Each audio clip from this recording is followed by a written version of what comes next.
নমস্কার বন্ধুরা, অ্যাস্ট্রোসেজে আপনাদের সবাইকে স্বাগত জানাই।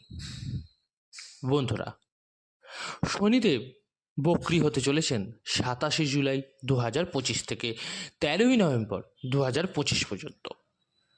শনির বক্রী হওয়া বড় প্রভাব দেখায়, কিন্তু এটা সমগ্র দেশ দুনিয়াকে কিন্তু প্রভাবিত করবে, সমস্ত রাশিকে, সমগ্র জনমানবকে প্রভাবিত করবে। শনি বক্রী হলে, শনি ও গুরুর মতো বড় গ্রহ যখন বক্রী হয় তখন তারা বিশেষ প্রভাব দেয়। কারণ এই যে গ্রহগুলো শনি গুরু, এরা এক রাশিতে অনেক দিন থাকে। শনি তো 2.5 বছর এক রাশিতে থাকে, তাই অনেক বড় প্রভাব দেখায় শনির বক্রী হওয়া। তাই আজকের এই ভিডিওতে আমরা জানব মেষ রাশির জন্য শনিদেবের বক্রী হওয়া কী প্রভাব দেবে। একটা জিনিস খেয়াল রাখবেন, আপনার সাড়ে প্রথম পর্যায় চলছে, তাই শনির এই বক্রী হওয়া খুবই গুরুত্বপূর্ণ। আপনাকে কি ফল দিতে পারে?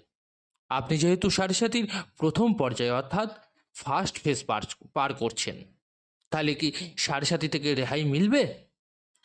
শনির এত দীর্ঘ সময় ধরে বক্রী হওয়া কি প্রভাব দেখায়? শুভ ফল কি মিলবে নাকি সমস্যাও আসবে?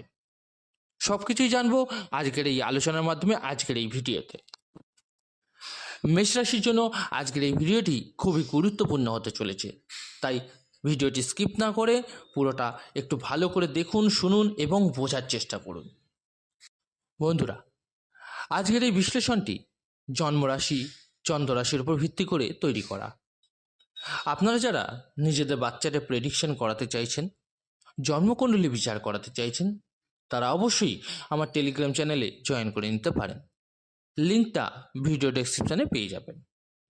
এছাড়াও আপনারা চাইলে আমার সঙ্গে সরাসরি হোয়াটসঅ্যাপে যোগাযোগ করতে পারেন। হোয়াটসঅ্যাপ নাম্বারটাও ভিডিও ডেসক্রিপশানে দেওয়া থাকবে। বন্ধুরা, শনিদেব মেষ রাশির জন্য আপনার রাশি থেকে একাদশ ও দশম ভাবের স্বামী হন, অর্থাৎ আপনার কেরিয়ারেও এবং লাভের ভাবেরও অধিপতিই হন। মানে আপনি কেরিয়ারে কি করবেন তার কারক কিন্তু শনিদেব। মেষ রাশি আসলে কালপুরুষের কুণ্ডলী হয়। কালপুরুষের জন্য দশম ও একাদশ ভাবেরই অধিপতি হন শনিদেব। তাই আপনি কেরিয়ারে কতটা অর্জন করবেন, কেরিয়ারে কতটা সফল হবেন, তারও অধিপতি শনি।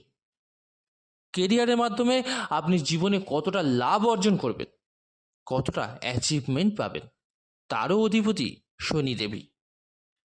শনি কর্মফলদাতা।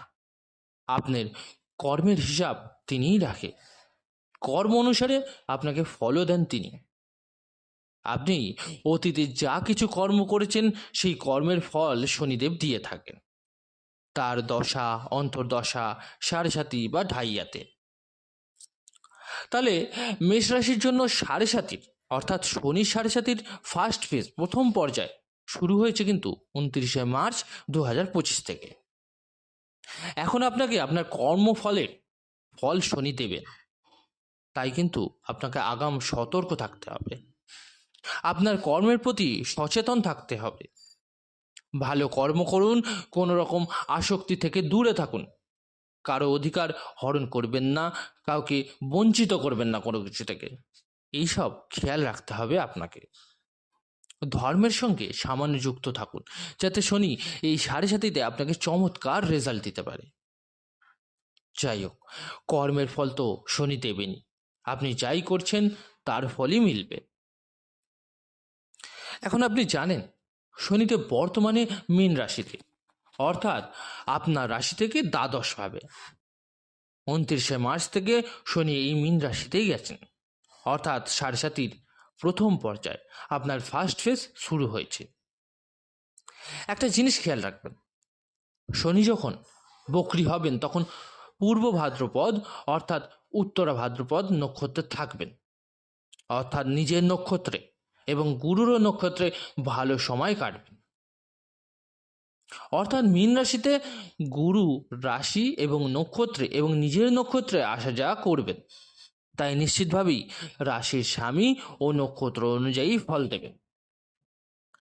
আরেকটা গুরুত্বপূর্ণ বিষয়, কোনো গ্রহ যখন বক্রী হয় তখন আগের ভাবের ফল বৃদ্ধি করে দেয়। শনি যেহেতু মীন রাশিতে অর্থাৎ আপনার দ্বাদশ ভাব, তাই বক্রী অবস্থায় আপনার একাদশ ভাবের ফল বেশি দেবেন। এটা কিন্তু খুব ভালো সংবাদ, শুভ সংবাদ, কারণ 7.5-এর মধ্যে একটা বড় রেহাই কিন্তু আপনি পেতে চলেছেন। শনি যখন দ্বাদশ ভাবের ফল দিচ্ছিলেন তখন অনেকের ভালো ফল হয়নি, যেমন অপ্রয়োজনীয় খরচ বেড়েছে, স্বাস্থ্য সমস্যা বেড়েছে, সঞ্চিত অর্থ খরচ হয়েছে, হাসপাতালের খরচা বেড়েছে, অনর্থক ঝামেলা বেড়েছে, ভ্রমণের জন্য লিগ্যাল ম্যাটার নিয়ে ঝামেলা হয়েছে, জমি জমার ঝামেলার মধ্যে পড়তে হয়েছে, ঋণের সমস্যা বেড়েছে, ঋণ নিতে বাধ্য হওয়া, হঠাৎ জায়গা পরিবর্তন করতে হয়েছে, এইসব হয়েছে অনেকেরই।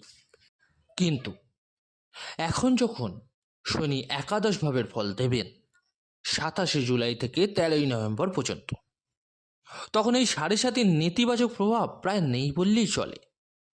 এই সময় অর্থাৎ আগস্ট, সেপ্টেম্বর, অক্টোবর, নভেম্বর, প্রায় 4 মাস আপনার আর্থিক পরিস্থিতি অনেক মজবুত হবে, আয় বৃদ্ধি হবে। কেরিয়ারে যদি কোনো সমস্যা চলছিল, চাকরি হোক, বিজনেস হোক, আপনার কিন্তু গ্রোথ পাবেন, সেটা সলভ হবে। যখন গ্রহ বক্রী হয় তখন তারা সাধারণভাবে তুলনায় 3 গুণ পর্যন্ত বেশি বলবান হয়ে যায়। কেন হয়? কারণ এখানে মানুষের চেষ্টা বল বেড়ে যায়। যখন গ্রহগুলি সূর্য থেকে পঞ্চম থেকে নবম স্থানে থাকে তখন চেষ্টা বল বৃদ্ধি পায়, বিশেষ করে শনি, গুরু ও মঙ্গল। বক্রী হলে 3 গুণ বলবান হয়ে যায় এরা। যদি আপনার জন্মকুণ্ডলিতে শনি ভালো পজিশনে থাকেন তাহলে বক্রী হয়ে 3 গুণ ভালো ফল দেবেন অবশ্যই। যদি খারাপ অবস্থায় থাকেন তাহলে কিন্তু 3 গুণ খারাপ ফল দিতে পারে। এজন্য প্রস্তুত থাকতে হবে আপনাকে। আর অবশ্যই ভালো রেমেডি করুন যেন এই সময় আপনি সঠিক ফলটাই পান। 29শে মার্চ থেকে শনি যাওয়ার পর থেকে অনেকের সমস্যা কিন্তু শুরু হয়েছে। আর একটা কথা, রাহু পূর্বে 18ই মের আগে আপনার দ্বাদশ ভাবে ছিলেন, তাই লিগ্যাল ম্যাটার, কোর্ট কাচারি, খরচ, স্বাস্থ্য সমস্যা, ঋণের সমস্যা, প্রপার্টি বিক্রি, আকস্মিক ক্ষতি এসব হয়েছে অনেকেরই, এখনও কিছু লোকের সঙ্গে হচ্ছে। কিন্তু এখন শনি যেহেতু একাদশের ফল দেবেন, তাহলে জীবনে বড় বড় শুভ ঘটনাও কিন্তু ঘটবে। আয়ের সূত্র তৈরি হবে, আয় বাড়বে, আপনার কেরিয়ারে গ্রোথ আসবে, চাকরি বা ব্যবসায় উন্নতি হবে। হঠাৎ স্থান পরিবর্তন হলেও তা পজিটিভ হবে। ব্যবসায় আপনার মুনাফা বাড়বে, চাকরিতে প্রমোশন হবে, চাকরি প্রার্থীদের চাকরি কিন্তু মিলবে, প্রপার্টি বা গাড়ি কেনার সম্ভাবনা কিন্তু থাকবে, উচ্চ পদ বা সম্মান আপনি পাবেন, বিদেশ সম্পর্কিত লাভ, বিদেশে কাজের সুযোগ, সেখান থেকে ইনকাম এসব হবে, আপনার ব্যাংক ব্যালেন্স বাড়বে, প্রত্যেক কাজে আপনি সাফল্য পাবেন। আপনারা এই সময় অবশ্যই আপনার অষ্টবর্গ চার্ট একবার চেক করে নিতে পারেন। মীন রাশিতে শনিকে কত পয়েন্ট অর্থাৎ কত বিন্দু পেয়েছেন। যদি 5 বা তার বেশি হয় তাহলে আপনি নিশ্চিত থাকুন শনি যাই হোক ভালো ফল দেবেনই দেবেন। যদি কম পয়েন্ট হয় অর্থাৎ 4 বা তার নিচে হয় তাহলে কিন্তু আপনাকে কিছু ভালো রেমেডিস ফলো করতে হবেই হবে। শনি যখন বক্রী হয়ে একাদশ ভাবকে পুরোপুরি অ্যাক্টিভেট করবেন তখন আপনার আর্থিক অবস্থা দুর্দান্ত হবে। হঠাৎ আর্থিক লাভ, পৈতৃক সম্পত্তির লাভ হবে, কোর্ট কেস কাচারি কিন্তু আপনার শেষ হয়ে যাবে, আপনি যে কোনো ধরনের প্রপার্টি কিন্তু লাভ করতে পারবেন, কেরিয়ারে প্রমোশন পাবেন, সব কিছু হবে। মেষ রাশির জন্য শনির বক্রী হওয়া আশীর্বাদ স্বরূপ। দ্বাদশ ভাবের ফল কম অবশ্যই হবে, একাদশ ভাবের ফল বেশি হবে। রাহুর কথা বললে রাহু একাদশে অর্থের জন্য খুব ভালো, শনি ও রাহুর জুতি হবে না কিন্তু ফল বাড়বে। যারা অবিবাহিত আছেন তাদের বিয়ের যোগ হবে। গুরু নবমের অধিপতি হিসেবে তৃতীয় ভাবে নিজ রাশি এবং নবম ভাবে দৃষ্টি দেবেন, মানে ভাগ্যের আপনি পূর্ণ সমর্থন পাবেন। এখনই আপনার শ্রেষ্ঠ সময়। রাহু একাদশে, গুরুর দৃষ্টি একাদশে, শনি একাদশ ভাবকে অ্যাক্টিভেট করছেন। অসাধারণ সময়, শুধু নিজের কর্মটুকু করে যান। আশা করি মেষ রাশি মানুষের আগামী সময় অসাধারণ হবে। ভিডিওটি কেমন লাগলো জানাতে ভুলবেন না, অবশ্যই কমেন্ট করে। ভালো লাগলে লাইক ও শেয়ার করতে কিন্তু ভুলবেন না। আর যে সকল বন্ধুরা নতুন শুনছেন তারা অবশ্যই চ্যানেলটিকে